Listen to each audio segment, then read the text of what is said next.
Thomas and Percy enjoy working in the docks. They like the sea air and the sound of the gulls. But one day, the friends were feeling hot and bothered. A crane was causing trouble. His name is Cranky, and this was his first day at the docks. "You're useless little bugs," he called from above. Yeah. "If you put these freight cars on the inside lines, then I wouldn't have so far to travel." "Rubbish," said Thomas. "No crane has ever complained before." "Well, I'm complaining now." And Cranky banged his load down on the quayside. Later, the two engines met Gordon and James and told them about Cranky. "Cranes are airy-fairy things. They need a lot of attention, like me, in fact," said Gordon. "You should see the situation from Cranky's point of view," said James. "He's high up in the air, coping with wind, rain, and baking sun. Then he looks down and sees you two little engines being annoying. No wonder he calls you bugs." When Cranky heard that the big engines agreed with him, he grew bossier still. Come on, push those freight cars closer to me." But Percy was too upset to concentrate and pushed the freight cars too far. Poor Percy. Then Cranky played a trick on Thomas. "Push your freight cars onto the outside line. It's easier for me to load up." So Thomas did.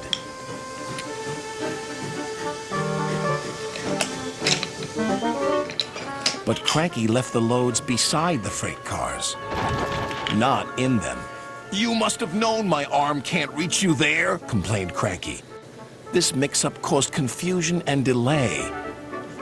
Sir Topham Hatt was most upset.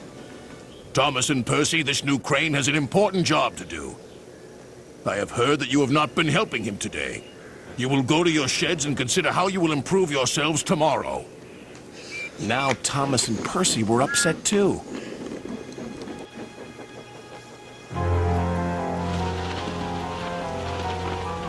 That evening, a big storm raged across the island.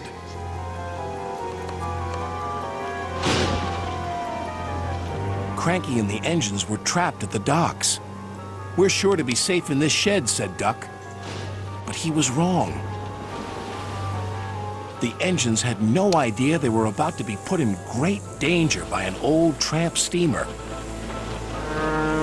It was out of control and running aground, straight into the sheds.